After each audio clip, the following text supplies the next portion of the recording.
Welcome to SSP's Wednesday seminar. I'm Jim, Director of the MIT Security Studies Program.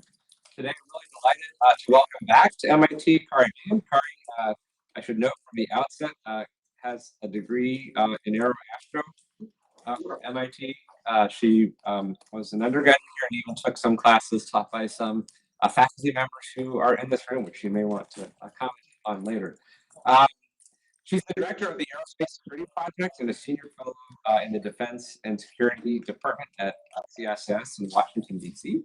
Prior to joining CSIS, she was the chief strategy officer at Hawkeye 360, which is a space technology company creating a new class of radio frequency data and analytics. Previously, she served as the Deputy Undersecretary of Defense for Intelligence and Security, overseeing the defense, intelligence, and security enterprises, which comprise more than 120,000 people with a budget of $54 billion.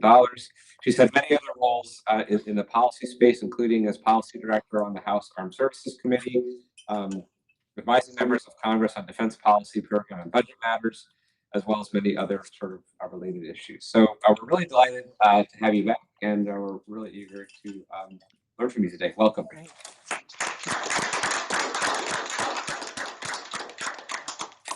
So it is great to be back. I don't often get back to MIT, and the skyline and the buildings have changed quite a bit. But I do have to say, so I minored in course 17 here, and it was this program that really got me interested in the policy and politics side of national security, so much so that once I graduated, I moved down to DC and wanted to work at that intersection of technology and national security policy, which I've largely been able to do my career. I do have to say, Taylor and I were talking before, I'm a pack rat, and I still keep many of my problem sets and notebooks from the 90s. These were all Xerox copies of readings that your professors gave me. So I've taken Steve Vanover's class. Barry, I took your class on great general purpose forces. Lanchester equations are still seared into my head. I took Ted Postal's class on how do you calculate nuclear weapons effects, which was pretty cool as well. So I did learn a lot from this program, and it's just such a privilege to be back. Okay, I thought I would talk about some trends that we're seeing in the space arena, security and competition in the space domain.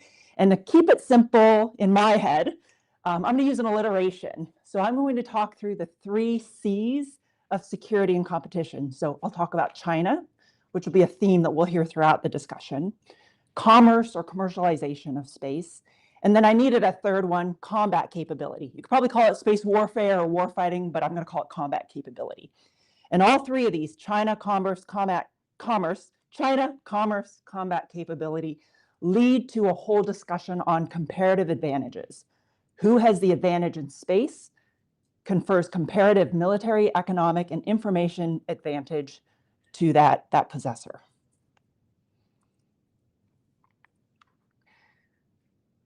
China. We have a research project underway. We're actually getting ready to wrap it up, and hopefully we'll publish a report later this month or early next month. I wanted to look at China's growing commercial space industrial base. But one of the things that has come out in the research is just how much China has woven space into the national psyche. A great example, this was New Year's Eve 2024, going into 2025. You look at the New York Times, and you always have these iconic images in New Year's Eve. So for us, it's the ball dropping in Times Square. Sydney, it's fireworks over the harbor. This is the image that China projected to the world. Fascinating, the cultural elements with the dancers, but they had giant banners of taikonauts in the background. That's what they wanted the world to know. By the way, China's building out aerospace cities, amusement parks, space-themed, movies and documentaries. Actually, space sci-fi movies are on the rise in China right now. So there's that. I would offer to you that China is the most consequential threat and competitor in space. They know the advantage that space confers. They're developing capability to degrade ours while also leveraging space capabilities for their own military and economic benefit. They are intent on surpassing us in space, and I'll talk through some of the examples of where I'm seeing indicators of that, sometimes leading, sometimes lagging. They're progressing on all fronts, so military, intelligence, economic and commerce, civil space. We're seeing it across all fronts. Just to give a preview of some of the research that we have ongoing right now, it's been eye-watering to me to see the commercial space industrialization taking place. No one has been surprised when we talk about the disparities in production in other areas. Shipbuilding, you've heard 230 to 1. Drones, Ukraine is producing somewhere, well, I think it's 200,000 drones, disposable drones per month. In space, China is building gigafactories, planning production capacities on the order of 4,000 to 5,000 satellites per year. Now, there's a lot of variation in that, right? Some smaller satellites, mid, large, et cetera. Quality could be a little iffy, but they are building out the infrastructure and the manufacturing capabilities to really go all in on space. I wanted to look at commercial because this is an area that we haven't focused on as much. Obviously, our national security apparatus has been focused on what the PLA is doing in space, but I'll use commercial in air quotes because so much of their commercial activity is tied to the state, but they really are going full throttle in this area. I'll give you a little bit of preview of research that like I mentioned, that we're doing. So it's still draft, we're still vetting and validating our numbers, but when we go through factory by factory, and some of these are in varying stages of construction and operations, in the near term, they are planning for a capacity of over 4,000. Most of these are on the smaller satellites, so under 500 kilograms, but they are planning for capacity. Oh, by the way, this is more of these commercial, although there are some state-owned enterprise affiliated facilities. This does not cover PLA, so just make that note. The United States may find ourselves outpaced in sheer industrial capacity and output. The so what here, and I do think for now, we do have the advantage. I think we also have the quality advantage, the innovation advantage, but they are close on our heels. You kind of wonder, well, what's the so what to this? If they're able to build out these commercial capabilities, whether it be in SATCOM, they've said, I see you, Elon, I will raise you. They have several Starlink-like mega constellations in development, both state and commercial. Remote sensing, which I'll touch on in a little bit, launch, even areas like in-space servicing and weather and PNT, they have commercial components to them. If you can now add those those services to the Belt and Road playbook, these are new markets for Chinese services, frankly, an opportunity for them to undercut us and our other Western friends' businesses. And you start to see those countries adopt the Chinese playbook.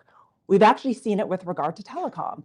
Tanzania is a great example, where their data policies now more closely hew to China's data policies than others.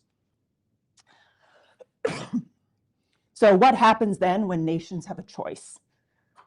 China's version of the global internet or ours, China's satellite imagery and narrative of the world or ours.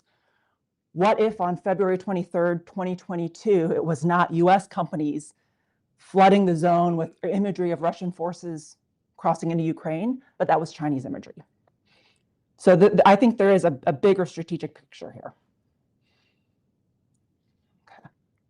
Some other trends that I'll just show you is China is rapidly increasing in terms of number of launches per year. I think they've more than tripled it in the last year. I'm going to show you two different charts, though. One is I'm going to show you total satellite launch per year with Starlink. Starlink is the juggernaut, but I would offer China has no less than 3 or 4 mega constellations that are Starlink-like in the hopper, as well as a variety of other companies pursuing large satellite communications constellations. Let me remove Starlink, though. China is rapidly putting up satellites. Okay, the second C, commerce and commercialization. Over 80% of our satellites on orbit today are commercial. I just would remind you, and many of you know this already, we depend on space from peacetime to conflict, and increasingly it contributes to our economic well-being. For the first time last year, we hit over $600 billion estimated in terms of the global space economy, and then the economic impact of that over $5 trillion. Actually, Wilbur Ross, back in 2020, when he was Commerce Secretary, thought that current industry projections place the 2040 global economy at between 1 and 3 trillion. That's a 600 billion going to 1 to 3 trillion. And he thinks we'll certainly get to a trillion before 230. And that was 5 years ago.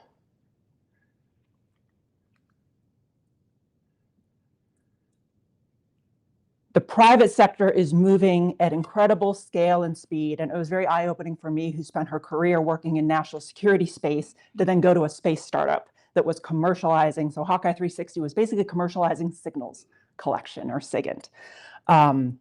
Not listening to conversations, but I'll say external signals. There are new commercial missions and applications that are coming online. These areas are no longer solely within the purview of governments, no longer solely government funded, no longer solely government owning the technology. Some of these areas, had we had this conversation 5 or 10 years ago, I would have had some folks in suits come grab me and say, hey, that was classified. So it is amazing what the commercial sector is doing now.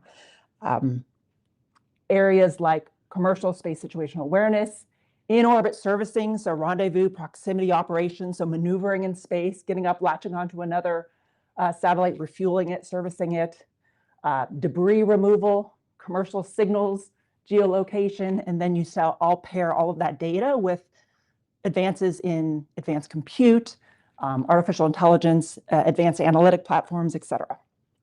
So let's talk through some of the drivers of those trends. One driver is just the accessibility of the technology, smaller components at a lower price point, opening up the door to greater, more proliferated, large constellations. Again, I come from a national security space community where we're used to talking about satellites in the hundreds of millions to billions of dollars. They would take 5 to 10 years to develop. And as a result, you could maybe afford a handful of them. Nowadays, if you were to go to Starlink's production line in the Seattle area, you would see 6 to 7 satellites coming off that hot production line per day. Per day. I mean, it's stunning, the contrast of what's happening today. And things are getting smaller, right? So you think about Hubble, size of a school bus, to Planet Doves, literally the size of a loaf of bread. Another big trend, which really has opened up access to space, it is the decreasing cost of launch. And this is where you either you like them or you don't like them, but Elon Musk has disrupted and revolutionized the space arena. He and some of these other billionaires that are plowing their resources into space. It is just striking to me when I think about the trajectory we've been on. That Hubble Space Telescope, size of a school bus, launched on the space shuttle, $1.8 billion to launch one thing.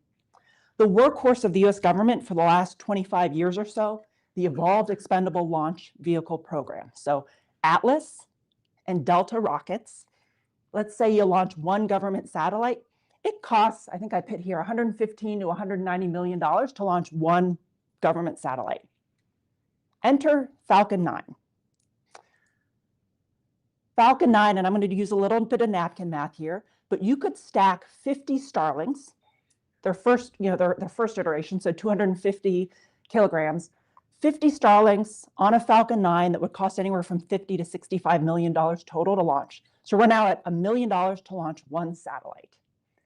If Starship is successful, and I'm going to base this off of open source data because there's still a lot of development and tests that they're doing, Musk wants to get the cost of launch down to $200 per kilogram. So for that baseline Starlink satellite, 250 kilograms at $200 per kilogram, you're now talking about launching that satellite for about $50,000. Most cars nowadays cost more than $50,000. He's even set an ambitious goal of let's get the cost of launch down to $10 per kilogram. Imagine what this opens up in terms of who can access space. And you pair that with these smaller satellites that almost anybody can build these days, there is incredible opportunity going forward, and danger and risk that we'll talk about. Let's see.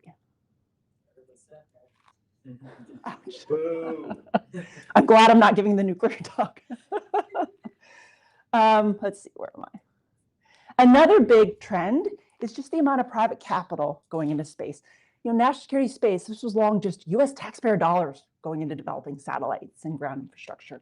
Now you have tremendous capital. So 2021, this was back when there was that big SPAC spike, you know, a bunch of companies, frankly, that hadn't really launched anything yet, were getting hundreds of millions of dollars fundraised on open markets. Big spike in 2021. I was a little worried because then that precipitously dropped because investors were looking at space companies like they were software companies. 20, 50x, 80x returns pretty quickly. Space doesn't work that way, and space is incredibly capital intensive. So you saw a precipitous drop, but you're actually starting to see that pick up again. So over $50 billion, as an example, in private capital going into the space sector, going into these commercial companies. A lot of venture capital, private equity as well. But that's also, you know, you think about it with these companies, is this really double, tripling, you know, the bang for your buck, the taxpayer dollars. So it's no longer just taxpayers on the hook for advancing the state of technology. The other thing, though, I'll mention is when you look at where those investment dollars are coming from, predominantly US dollars, predominantly US firms. But China's share of that pie is growing. It should then be no surprise that there are, with all of those trends, more and more nations are getting into the space game. We calculated back in 2024, over 100 nations have some space program. So not necessarily a national program like a NASA or Japan Space Agency. They could buy a satellite turnkey and have somebody else launch it, and they operate it like a satellite communication system, over 100 nations. What this also means, though, is there is now more global competition in space. And one area that I'll hone in on is the area of commercial remote sensing. So we did a study last year. We wanted to look at the state of commercial remote sensing, where China, where other actors across the globe, how quickly they were advancing this technology area. We actually wanted to call it the Satellite Olympics, but it turns out that the Olympics is trademarked. So we called it the gold rush. We used the word gold before this administration came in, so I'm going to say that now. But it was really interesting. NGA, the National Geospatial Intelligence Agency, so they do a lot of this satellite imagery analysis. They had done an internal study 3 years prior, so in 2021. This look in 2024 actually looked quite different from what NGA did. And a couple of things stood out to me.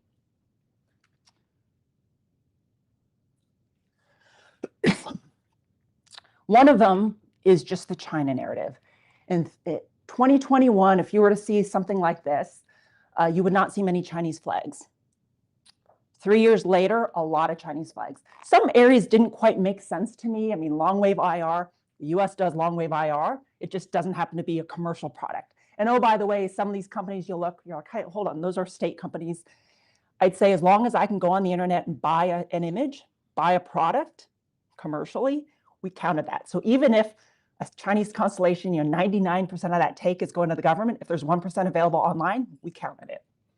So so China, how many China, and we had to do the Olympics thing. We released this in an Olympics year, so we did the total medal count. To see China take the podium in electro-optical imaging or resolution. To see China take the gold medal in electro-optical revisit. So think of persistence. That Jilin constellation, over 100 EO satellites on orbit. So China quickly making progress, again, in just 3 years' time. Another trend that we saw, synthetic aperture radar satellites. 3 years prior, you would not have seen a single US flag on that podium. US policy changed. So this was an area where the United States over the last 20 years have had our butts kicked in SAR because of how restrictive our policy and our regulations have been with regard to commercial imagery. US government through NOAA lifted some of their regulations to allow US companies to offer some of their more advanced capabilities. You now have US companies that are competing.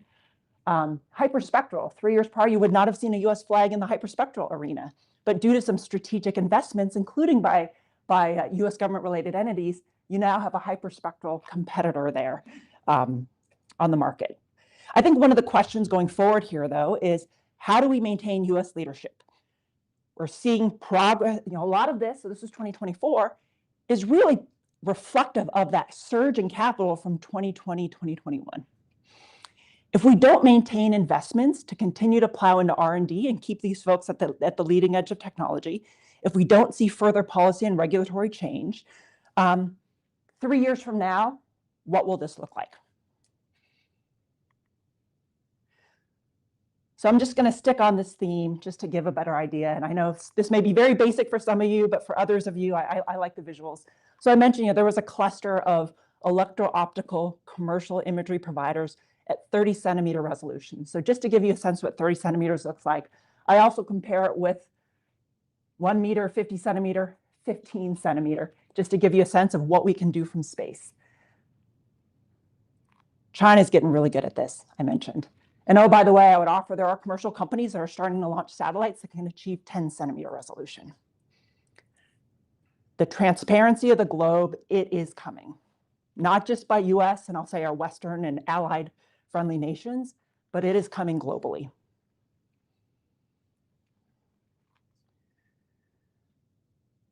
So some implications of all of this.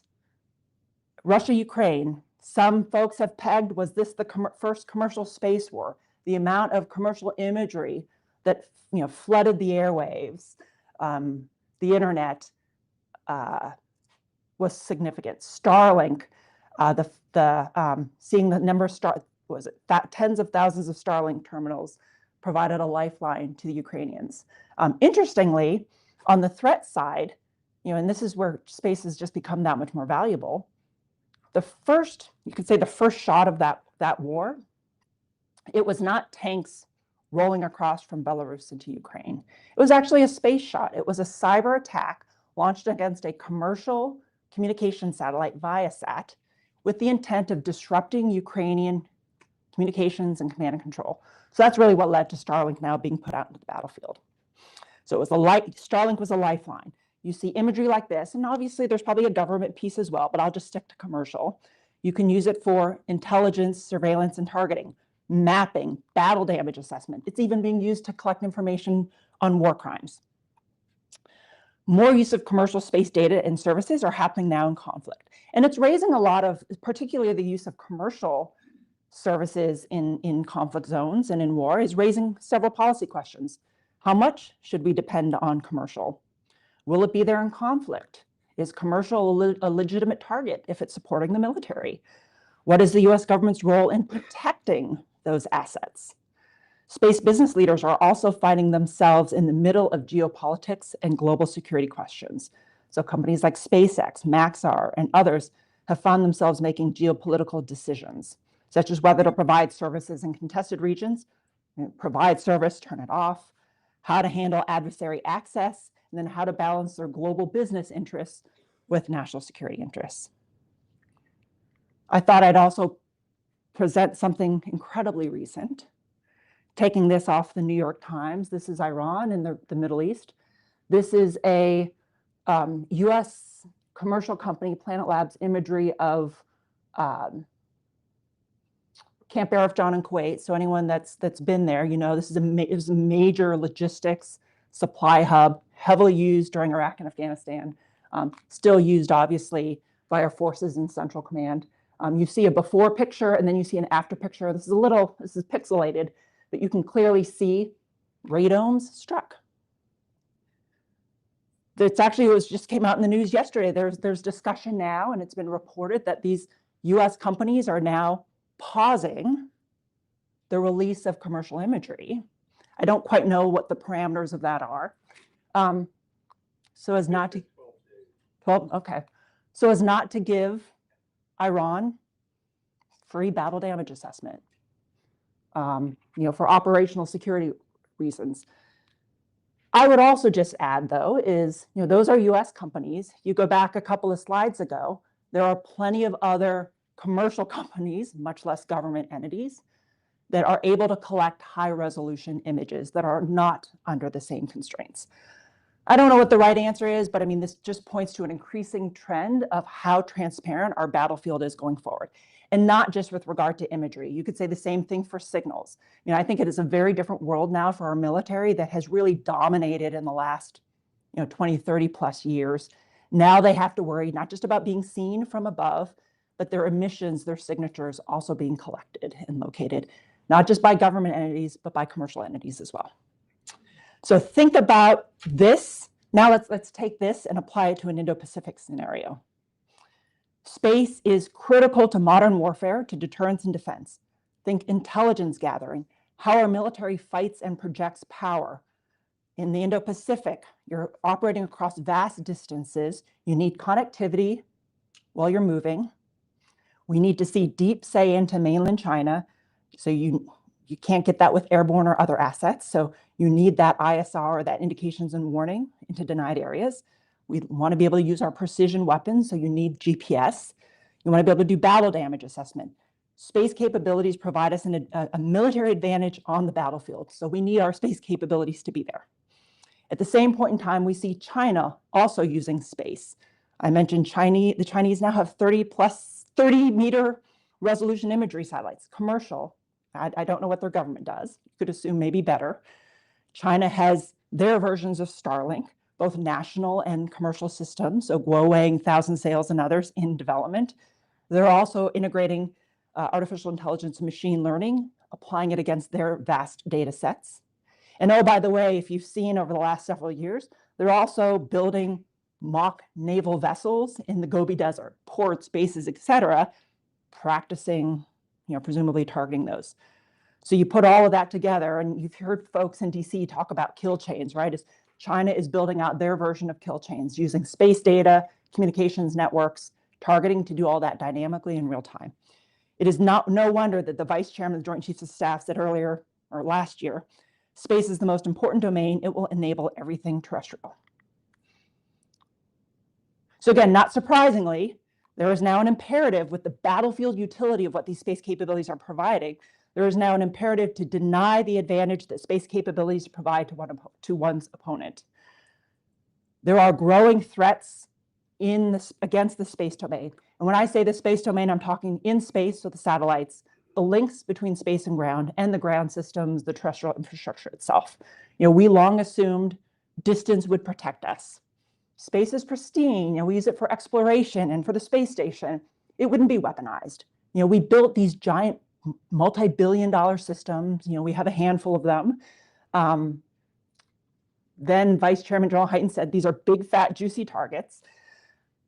But our adversaries went to school on our use of space and how we use it for advantage. And they're purposely building a whole range of what we call counter space weapons to target and erode that advantage. So we at CSIS do an annual report, space threat assessment, looking at those trends. We've done it, this will be our 9th year doing it. And we have a general rubric here, or a general structure that we use, and we divide it by kinetic threats. So think of it like a direct ascent anti-satellite missile that creates kinetic effect, creates debris, co-orbital satellites. Non-kinetic, so think of things, directed energy, for example, electronic jamming, GPS jamming, SATCOM jamming, and then cyber. And I mentioned cyber in the context of Ukraine. I spent a lot of my career looking at space threats. I actually did it in the government, in the intelligence community earlier in my career. And it is really stunning. It's stunning to see from like 2002, 2003, when, say, China was early in that R&D phase, testing things, to now China, Russia, others, they're actually producing at scale and fielding a whole range of these different kinds of threat capabilities. The battle space, it will extend into space. It is there's a lot of discussion in DC too on, is space really a domain of warfare, or space a warfighting domain? You're seeing it. It is a domain of warfare, just like air is a domain of warfare, just like at sea it is a domain of warfare. In all those other domains, military assets, military missions, civil capabilities, commercial capabilities can all coexist. We're going to see the same thing in space. It is being used for warfighting. I think the challenge here, though, is this is where physics is not our friend. if you have a horrible collision in the air, gravity helps bring those things to the ground. In space, if you have a collision or you have a kinetic weapon used against a satellite, you create debris that stays trapped in orbits, and that just is a much harder problem. So there are other factors that we'll have to consider as we go forward here and think about the employment of these kind of capabilities. Why was the U.S. Space Force created? There's actually someone that was in space policy at the time who I thought eloquently put it, space is now so important to our security and to our economy that we need a military service to defend our interests, just like we have military services to defend our interests in the air and at sea.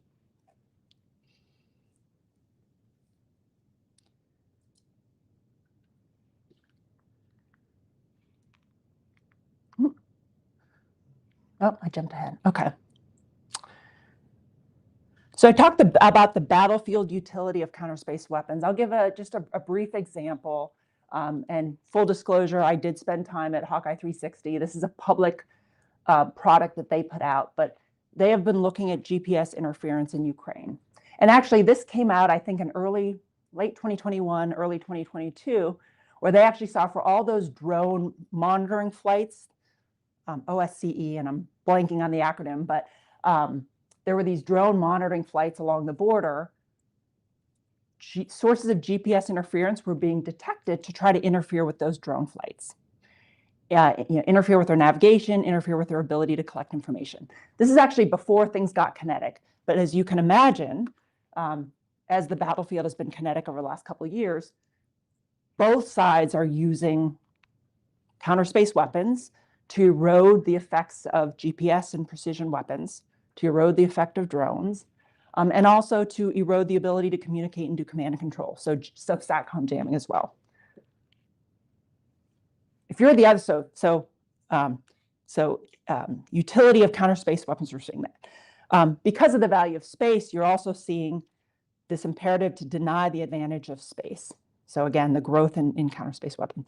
Interestingly, and I've been tracking kind of EW or electronic warfare for a while now. In 2018, the commander of US SOCOM, Special Operations Command, had reflected at the time that Syria had become the most aggressive electronic warfare environment on the planet. Now, a colonel in the Space Force reflecting on Russia, Ukraine last year, there is more EW than we have ever seen before in Ukraine. Former chief of the armed forces of Ukraine also wrote that Russia continues to maintain significant electronic warfare superiority with layered EW systems that constantly change their location. It's not actually used as things like jamming or EW. It's used as battlefield protection, right? You don't want incoming precision munitions. You don't want those drones to hit your position. So you jam the signals. And so even in Ukraine, it's been interesting to see those jammers follow the movement of forces. You saw as they came in early on towards Kyiv, you saw them back out, you saw them swing east. And so it actually is an indicator where forces are as well. Let's see here. A couple of other things I'll add, just, that's more that I'll say tactical battlefield utility of these space threats or these counter space weapons. You're also seeing, I'll say, more strategic weapons being tested. This was a Russia test of a direct ascent anti-satellite missile in November of 2021, so a few months prior to their invasion of Ukraine, was the signaling. Oh, by the way, this was done in an orbit where the International Space Station with Russian cosmonauts passed through, so they were willing to take that risk.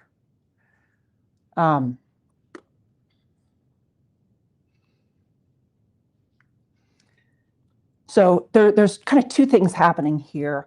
One is we know that our space capabilities are being threatened. And so you have the US government talking about how do we better protect and defend those capabilities. But then there's a flip side to this. We also see others, our opponents, increasingly leveraging space for their advantage. So I mentioned China, over 500 ISR satellites, communication networks, building their kill chains. Would we ever let an adversary in a time of crisis and conflict have total impunity to see all of our forces? I mean, would we give them that air superiority advantage? We would seek to erode that. Why would we give them that space superiority advantage in battle? So you're hearing now senior government leaders, senior military leaders start to talk in ways that we've never seen them talk before. And this is just, I'll say, the cusp. General Whiting said last year, it's time that we clearly say that we need space fires and we need weapon systems. We need orbital interceptors. And what do we call these? We call these weapons. So you're seeing them start to signal, not only do we need to protect and defend our use of space, but we need to be able to hold the other guys' space capabilities at risk.